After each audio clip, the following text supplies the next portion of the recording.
I should have known that day would change everything. Emma was so excited about her great-grandmother's 75th birthday party, twirling in her new pink dress that we had saved for weeks to buy. For once, I felt hopeful that my family might actually accept us, that maybe my 8-year-old daughter could experience what normal grandchildren feel. But as we walked into that house, I noticed the familiar tension in the air, the way my brother Marcus looked at us with that same dismissive expression, the way my father Robert's eyes held that cold disapproval. Before I continue with what happened that day, please let me know where you are watching from, and do not forget to hit that like button and subscribe. Trust me, what happened next will make you unable to believe how cruel family can actually be. The late afternoon sun streamed through the windows of my grandmother Dorothy's sprawling two-story home as Emma and I arrived 30 minutes behind schedule. I had been working an extra shift at the diner, and the tips from lunch service meant we could finally afford the small gift we had wrapped so carefully. The house buzzed with the familiar chaos of a family gathering. Decorations hung from every doorway, a massive buffet table groaned under the weight of casseroles and desserts, and relatives I saw maybe twice a year, clustered in small groups throughout the living room and kitchen. Marcus stood near the fireplace, commanding attention as always. At 35, my older brother had everything I lacked: his successful law practice, his expensive suit, his confident laugh that filled rooms. Patricia, his wife of 10 years, stood beside him in her designer dress, her diamond earrings catching the light as she gestured dramatically while telling some story about their recent vacation to Napa Valley. Even their 12-year-old son Tyler carried himself with that same entitled confidence, his new iPad never leaving his hands. My father Robert dominated the center of the room, his authoritative voice discussing politics with my uncles. At 62, he still commanded respect through sheer presence. His traditional values shaped our family dynamics for decades, and his word remained law in most matters. The way he looked at Emma and me when we entered spoke volumes. His eyes held that familiar mixture of disappointment and judgment that I had grown accustomed to over the years. Emma clung to my hand as we navigated through the crowd. She had been so excited during the drive over, chattering about seeing her cousins and helping with the party preparations. But now, surrounded by adults who barely acknowledged her presence, she seemed smaller, somehow more fragile in her carefully chosen dress. I volunteered to help set up the sound system for Grandma Dorothy's birthday speech, grateful to have something useful to contribute. My communications degree might not have led to the career I had dreamed of, but at least I knew how to handle basic audio equipment. Marcus watched me work with that familiar dismissive expression. Typical Haley, making herself useful for once, he muttered to his wife loud enough for me to hear. Patricia laughed, a sharp sound that cut through the party atmosphere. I focused on connecting the wireless microphone to the speaker system, testing the levels carefully. Emma stood beside me, eager to help with what she called grown-up stuff. Her small hands held the microphone stand steady while I adjusted the height. The system worked perfectly, clear sound filling the room during my test. Satisfied, I placed the wireless receiver on the side table near the speakers and handed the microphone to Grandma Dorothy for her speech later. What none of us realized was that the receiver remained active, ready to pick up any sound within its range. In all the excitement and preparation, this small detail would prove more significant than anyone could have imagined. The first sign of trouble came when Emma accidentally bumped into Tyler while reaching for a cookie from the dessert table. Tyler had been absorbed in his iPad, standing too close to the table's edge. When Emma's elbow connected with his arm, the expensive device slipped from his hands and crashed to the hardwood floor. The sound of cracking glass echoed through the nearby conversations. Patricia's shriek pierced the air before anyone could assess the damage. "Look what your daughter did!" she cried, rushing to examine the iPad's shattered screen. The device still functioned, but spiderweb cracks spread across the display like a broken windshield. Marcus stepped forward immediately, his lawyer instincts taking control of the situation. "Haley, you need to control your child," he said, his tone carrying the same authority he used in courtrooms. "This is exactly the kind of behavior I was talking about." Emma's face crumpled with guilt and fear. She had not meant any harm, simply reaching for a treat like any other child at the party. I knelt beside her, placing a protective arm around her small shoulders while addressing the situation calmly. "I am so sorry about Tyler's iPad," I said, meaning every word. "I will absolutely pay for the repair or replacement." The offer strained my already tight budget, but Emma's well-being mattered more than my financial concerns. Robert approached our small group, his disapproving expression deepening as he surveyed the scene. "This is exactly why children need proper fathers in their lives," he said, his voice carrying clearly across the room. "Discipline and structure prevent these kinds of incidents." The relatives nearby fell silent, some nodding in agreement, while others looked uncomfortable with the public criticism. Grandma Dorothy tried to diffuse the tension, suggesting that accidents happen and no one was hurt, but Marcus dominated the conversation with his concerns about teaching children responsibility and consequences. Emma pressed closer to my side, her earlier excitement replaced by confusion and shame. She whispered an apology that broke my heart, taking responsibility for what was clearly an accident. The 8-year-old girl who had been so proud of her dress and so eager to help with the party preparations now seemed to shrink before the adult criticism surrounding her. Tyler, meanwhile, had retrieved his iPad and discovered that despite the cracked screen, all his games still worked perfectly. But the damage was done. The adults had found their conflict, and Emma had become the focal point of their judgment. The wireless microphone system continued recording everything, the receiver silently capturing each word, each tone, each cruel judgment passed against my daughter. But in that moment, focused on comforting Emma and managing the immediate crisis, none of us paid attention to the small black device sitting innocuously on the side table. The tension from the iPad incident had barely settled when Grandma Dorothy decided it was time for her birthday speech. She had been looking forward to addressing her family, sharing memories and wisdom accumulated over 75 years of life. The relatives gathered around the living room, some sitting on the comfortable sofas, others standing along the walls, creating a semicircle around the designated speaking area. Emma, still shaken from the earlier confrontation, but determined to be part of the celebration, spotted an empty chair near the gift table where she could get a better view of her great-grandmother. The chair was slightly wobbly, one of those antique pieces that looked elegant, but had seen better days structurally. Emma climbed up carefully, her small hands gripping the back for balance as she tried to see over the heads of the taller adults. I noticed her precarious position and started to move toward her, but Grandma Dorothy had begun speaking, and I did not want to cause a disruption.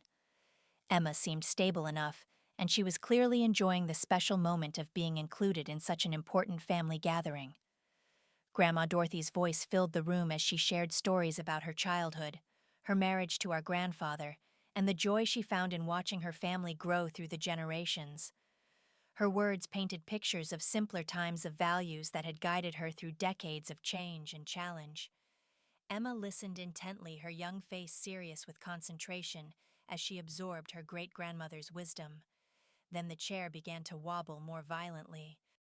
Emma tried to steady herself by reaching for the nearest stable surface, which happened to be the edge of the gift table's lace tablecloth. Her small fingers clutched the delicate fabric as the chair tilted dangerously to one side. Time seemed to slow as the inevitable unfolded. The chair toppled completely, sending Emma tumbling to the floor. Her desperate grip on the tablecloth pulled the entire covering sideways, creating a domino effect that sent presents sliding and rolling across the hardwood. Flowers scattered from their arrangements, their water spreading in dark puddles.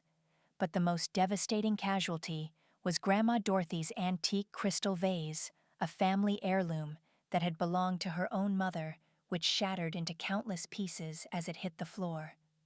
The sound of breaking crystal cut through Grandma Dorothy's speech like a physical blow. Conversation stopped instantly. Even the babies in the room seemed to sense the gravity of what had happened, their crying ceasing, as if they too understood that something precious had been lost forever. Emma lay among the scattered gifts and broken glass, crying hysterically. The combination of the fall, the loud crash, and the sudden attention of every adult in the room overwhelmed her 8-year-old nervous system. She was not seriously injured, but she was terrified and confused by the chaos she had accidentally created. I rushed to her immediately, carefully lifting her away from the broken glass while checking for cuts or bruises. Emma clung to me desperately, her small body shaking with sobs that seemed too large for her tiny frame. All around us, relatives stood frozen in shock, staring at the destruction as if they could not quite process what had happened. Grandma Dorothy's face showed heartbreak that went beyond the monetary value of the lost vase. That piece of crystal had connected her to her own mother, carried memories of a different era, represented continuity across generations. Now it lay in fragments, irreplaceable and irretrievable. The silence stretched uncomfortably long, filled only by Emma's diminishing sobs and the sound of my whispered comfort. I could feel the weight of judgment from every person in the room, could sense the blame being assigned before anyone spoke a word. Emma was just a child who had tried to see better, who had wanted to be part of the celebration, but I knew that explanation would not matter to everyone present. Marcus stood frozen for a moment, his face cycling through surprise, anger, and something darker. His successful lawyer composure cracked as he surveyed the scene, his attention focusing entirely on Emma, as if she had deliberately orchestrated the destruction. The muscle in his jaw twitched, a warning sign I recognized from our childhood when his temper reached dangerous levels. "What is wrong with you?" Marcus exploded, his voice booming across the silent room. He strode toward us with purposeful steps, his face flushed red with fury that seemed disproportionate to the accident. Emma shrank against me, instinctively recognizing the threat in his approach. "Marcus, she is just 8 years old," I said firmly, positioning myself between him and Emma. It was clearly an accident. She was trying to see Grandma's speech better. "Accident?" Marcus's voice dripped with disbelief and contempt. "This is pure lack of discipline, Haley. This is what happens when children grow up without proper boundaries or consequences." He towered over Emma, his 6-foot frame intimidating even to adults, let alone a frightened child. Emma tried to explain through her tears, her words coming out in broken fragments about the wobbly chair and wanting to see great-grandma better. But Marcus cut her off with a sharp gesture. "I do not want to hear excuses from a brat who has no respect for other people's property." He snarled, his professional vocabulary replaced by raw anger. "Someone needs to teach her that actions have consequences." I stepped directly between Marcus and Emma, my protective instincts overriding any concern for family peace. "Do not you dare touch my daughter." I warned, my voice steady despite the adrenaline coursing through my system. Marcus pushed me aside with enough force to make me stumble. "Someone needs to teach her consequences, since her mother obviously will not," he declared to the room full of witnesses. This kind of behavior is exactly what happens when women try to raise children alone. The room full of relatives watched in stunned silence as Marcus raised his hand menacingly above Emma. She flinched instinctively, her small arms coming up to protect her face in a gesture that broke my heart. The 8-year-old girl who had been so excited about the party was now cowering in terror from her own uncle. Then Marcus brought his hand down across Emma's face with a sharp crack that echoed through the silent room like a gunshot. The force of the blow knocked Emma sideways, and she fell to the floor again, her small hand immediately moving to cover the reddening handprint on her cheek. The room fell into a silence so complete that even the sound of breathing seemed loud. Every eye in the house focused on the scene before them, a grown man standing over a small child he had just struck, while that child curled into a protective ball on the floor. Marcus stood over Emma's crumpled form with satisfaction, as if he had solved a complex problem through decisive action. "Like mother, like daughter," he said clearly, his voice carrying to every corner of the silent room. "Both are completely useless." His cruel laugh followed those devastating words, a sound that seemed to bounce off the walls and amplify in the shocked silence. The laugh contained no warmth, no family affection, only cold satisfaction at having delivered what he considered justice. Robert stepped forward then, and for a moment I hoped my father would condemn what had just happened, would protect his granddaughter from further harm. Instead, he looked down at Emma's huddled form and smiled with approval. "Well," Robert said with a smirk that chilled my blood, "she needed to learn some shame anyway. Maybe now she will think twice before destroying other people's property." What none of them realized was that every word, every cruel laugh, every smug comment was being picked up clearly by the wireless microphone receiver sitting on the side table just 6 feet away. The device I had set up so carefully for Grandma Dorothy's speech was broadcasting their entire conversation directly to the speaker system, recording everything in perfect digital clarity. But Marcus and Robert were too absorbed in their moment of righteous authority to notice the small red recording light blinking on the receiver, or the way some of the relatives near the speakers had begun to look confused and uncomfortable, checking their phones and whispering among themselves. I knelt beside Emma, my hands shaking as I gently touched her reddened cheek. My daughter's sobs had quieted to frightened whimpers, but her small body continued trembling against mine. While I whispered words of comfort and love, my mind raced with a clarity that surprised me. Through my shock and fury, I noticed the speaker system crackling softly, and understanding hit me like lightning. The microphone was still recording. Every cruel word, every laugh, every smug comment had been broadcast to the entire party and captured in digital memory. While I held Emma, I discreetly activated the recording app on my phone, ensuring I had backup evidence of anything else they might say. Around the room, I noticed several relatives holding their phones with confused expressions. Cousin Lisa stood near the main speaker with her mouth hanging open in horror. Uncle James, Grandma Dorothy's younger brother, was staring at Marcus with undisguised disgust. Aunt Sarah had her phone out, clearly recording the ongoing conversation. Marcus continued his tirade, apparently unaware that his words were being preserved for posterity. "Maybe now she will learn some respect for her elders and other people's property," he declared to the room.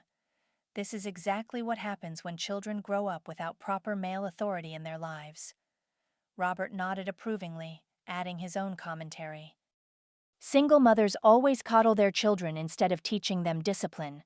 This girl needed to understand that her actions affect other people." Patricia, not to be outdone, chimed in with her own poison. "Honestly, this is what we get for letting them come to family events. Like mother, like daughter, always causing drama and disrupting everything." While they congratulated themselves on delivering necessary justice, I helped Emma to the bathroom, buying precious time to form a plan. In the privacy of that small space, I cleaned her tear-stained face and examined the red mark Marcus had left on her cheek. "Mommy," Emma whispered through fresh tears, "why does Uncle Marcus hate us so much?" The question pierced my heart, but it also crystallized my resolve. My 8-year-old daughter should never have to wonder why family members treated her with such cruelty. She deserved protection, love and respect, not violence disguised as discipline. "He does not hate us, sweetheart," I said softly, holding her close. "Some people have forgotten how to be kind, but that is their problem, not ours. And I promise you, no one will ever hurt you like that again." When we returned to the living room, Marcus was still holding court, with the male relatives embellishing his story with each telling. "Sometimes you have to be firm with children and their mothers," he was saying. "They need to learn that there are consequences for destructive behavior." But the mood in the room had shifted dramatically.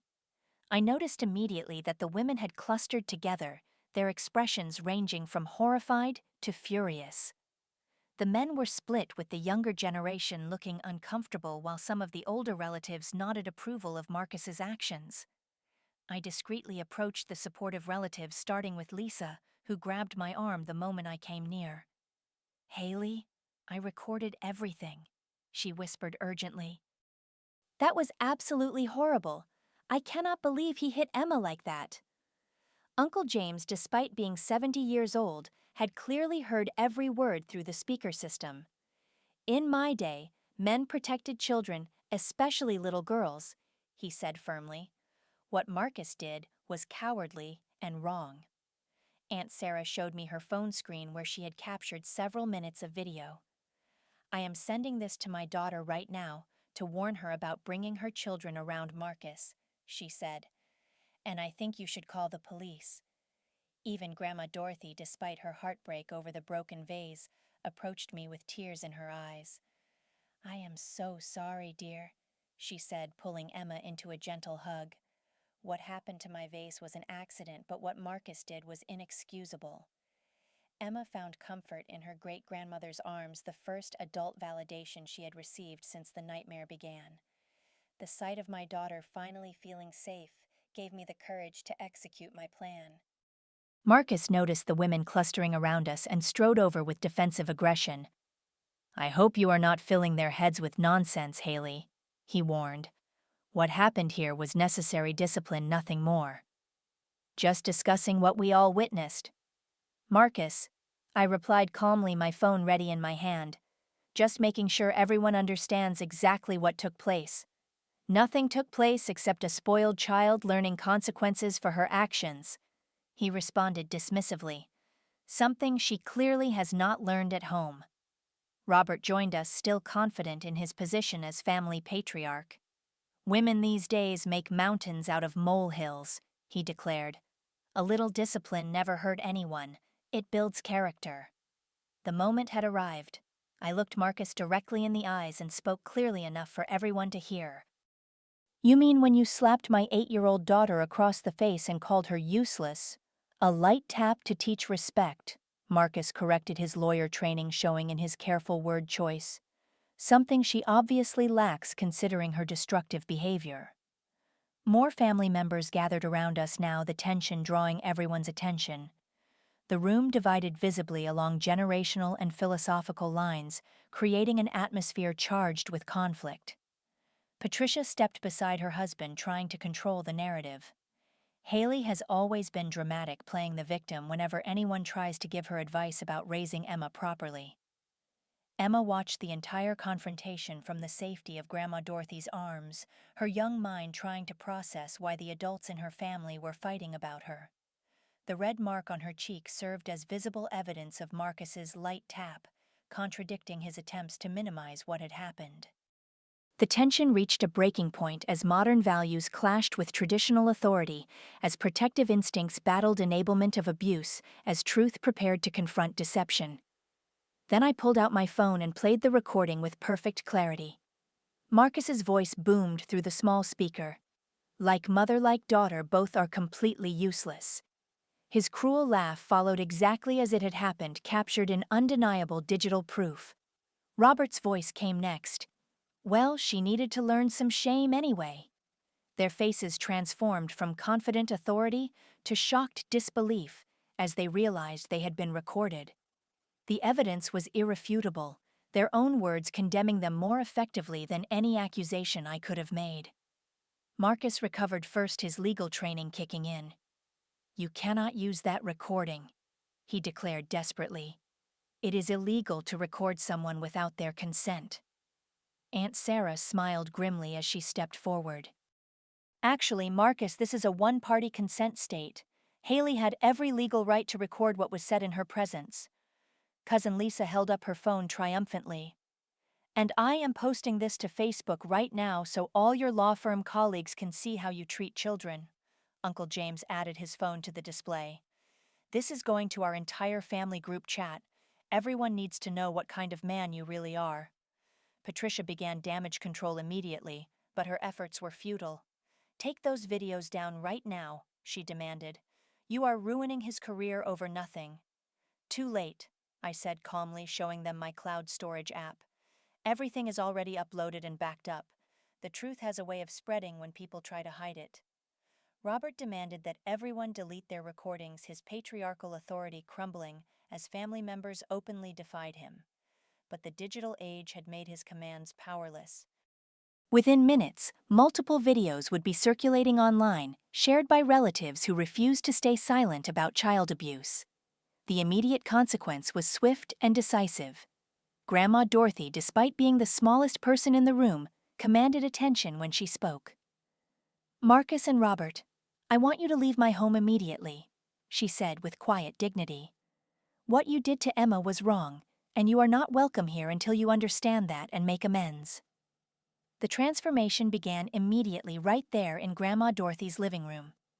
Marcus attempted to argue threatening lawsuits and demanding respect for his position as the eldest grandson, but family members who had never challenged him before now openly supported my grandmother's decision.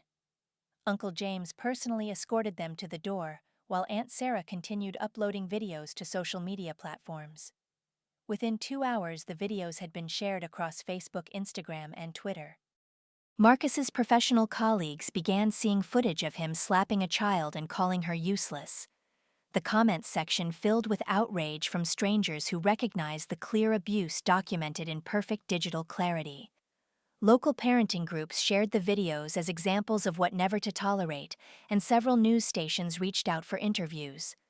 Patricia tried desperately to control the damage, calling relatives and begging them to remove the posts, but the internet had already taken control of the narrative. Her own social circle began distancing themselves, canceling planned gatherings, and questioning what kind of family they had been associating with. Marcus's law firm received calls within the first day. Clients who had trusted him with their legal affairs now questioned his character and judgment. The partners called an emergency meeting to discuss the public relations nightmare their associate had created. 3 major clients withdrew their contracts immediately, citing concerns about being represented by someone who exhibited such poor judgment and cruelty toward children. The local Child Protective Services opened an investigation, though they quickly determined that Emma was in no danger from me. Instead, they documented the incident involving Marcus and noted the strong family support system now surrounding Emma and me. The social worker commented that she had rarely seen such clear evidence of an abusive incident thanks to the multiple recordings from different angles. Emma began therapy with a counselor who specialized in helping children process family trauma. Dr. Rodriguez worked with Emma to understand that she had done nothing wrong, that accidents happen, and that no adult should ever respond to childhood mistakes with violence. Emma also started art therapy, learning to express her feelings through drawing and painting instead of holding her emotions inside. 3 months later, the long-term consequences became clear. Marcus's marriage was falling apart as Patricia filed for divorce, taking Tyler and seeking sole custody.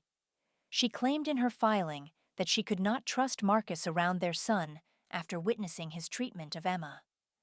Robert found himself increasingly isolated from family gatherings, with most relatives choosing to avoid events where he might be present. Meanwhile, my life improved dramatically. The viral videos brought unexpected support from my community. The diner where I worked received so many positive calls about employing a protective mother that my manager promoted me to assistant manager with a substantial raise. Local mothers organized playdates for Emma, ensuring she had plenty of positive social interaction with adults who treated children with kindness and respect.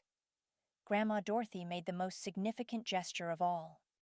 She quietly changed her will, leaving her house to Emma and me instead of following the traditional pattern of inheritance through the male line. She explained her decision simply: "This house should go to family members who understand the difference between strength and cruelty." The community rallied around single mothers after our story spread, creating new support networks and advocating for stronger child protection laws. The City Council passed an ordinance requiring mandatory reporting training for all adults who work with children, using our situation as an example of how quickly intervention can protect vulnerable kids. Emma thrived in her new environment of support and validation. Her confidence returned, gradually nurtured by therapy sessions and surrounded by adults who consistently showed her that children deserve protection, not punishment. She learned to express her needs clearly, to trust her instincts about safe people, and to understand that family should provide love and security. Marcus was required by court order to complete anger management classes and family counseling before he could have unsupervised visits with Tyler. His legal practice continued declining as word spread about his character. Several professional organizations questioned his membership, and he was passed over for partnership consideration at his firm. The most important lesson emerged slowly through months of healing and growth. I learned that protecting children requires courage to speak truth, even when that truth disrupts family peace. Emma learned that accidents do not deserve punishment, that adult anger is not her responsibility to manage, and that she has advocates who will always defend her right to safety and dignity. Our relationship grew stronger through the crisis. Emma began talking openly about her feelings instead of holding everything inside. She started trusting me to handle difficult situations without her needing to be perfect or invisible. We developed new traditions, new ways of celebrating milestones that honored our small but mighty family unit. The extended family split into clear camps, but this division revealed who had always been our true allies. Grandma Dorothy, Uncle James, Aunt Sarah, and Cousin Lisa became our chosen family people who understood that love requires action, not just words. We gathered for holidays and birthdays in an atmosphere of genuine warmth and mutual respect. I learned that silence enables abuse, that witnesses have power to change outcomes, and that sometimes the most loving thing you can do is refuse to tolerate harmful behavior. Emma learned that she deserves protection, that adults should solve problems with wisdom instead of violence, and that speaking up about wrong treatment is brave, not troublesome. The microphone that captured everything taught us that truth finds a way to surface, that accountability eventually arrives, and that justice sometimes comes through the most unexpected channels. What started as a family celebration became a turning point that protected not just Emma, but potentially other children who might have faced Marcus's anger in the future. 6 months later, Emma and I moved into Grandma Dorothy's house, surrounded by people who celebrate childhood curiosity instead of punishing innocent mistakes. Emma has her own room filled with art supplies and book space to grow and explore without fear of adult rage. She plays freely, laughs loudly, and trusts that the adults around her will respond to problems with solutions, not violence. The most powerful truth I discovered is that family is defined by behavior, not biology. The people who stood up for Emma that day, who shared videos to expose the truth, who surrounded us with support during the aftermath, these are our real family. Blood relationships mean nothing when they come with cruelty and abuse. Emma now knows that she has a voice that matters, advocates who will listen, and a future free from the fear that honest mistakes will result in violence. She understands that protecting others from harm is everyone's responsibility, and that speaking truth, even when it is difficult, creates safety for vulnerable people. The final lesson came from Emma herself, 6 months after that terrible day. She was painting a picture of our new family, Grandma Dorothy, Uncle James, Aunt Sarah, Cousin Lisa, and us, when she looked up and said, "Mommy, I am glad Uncle Marcus is not in our family picture anymore. Real families do not hurt each other." Her wisdom reminded me that children often see truth more clearly than adults, that they understand the difference between love and control, between protection and domination. The most powerful voice is indeed the one that speaks for those who cannot yet speak for themselves, but sometimes the most important lesson comes from listening when they find their own voice and use it to describe what family should actually feel like. What happened that day changed everything, but it changed it for the better. We discovered who we could count on, what we would not tolerate, and how much strength we had when we stood together. The microphone may have been accidental, but the courage to use the truth it revealed was a choice that protected my daughter and potentially countless other children from adults who mistake cruelty for authority. If you have ever witnessed someone treating a child with cruelty, please share this story to remind others that speaking up can change everything. Have you ever had to stand up to family members who crossed the line? How did you find the courage to protect someone vulnerable? Please comment below and share your experiences. Hit that like button. If this story touched your heart, subscribe for more real stories about finding strength in difficult situations, and share this with anyone who needs to remember that children deserve protection, not punishment. Thank you for listening to our story, and remember that sometimes the most important thing you can do is refuse to stay silent when someone needs your voice. May you always have the courage to speak up for those who need protection, and may you always remember that real love never looks like violence.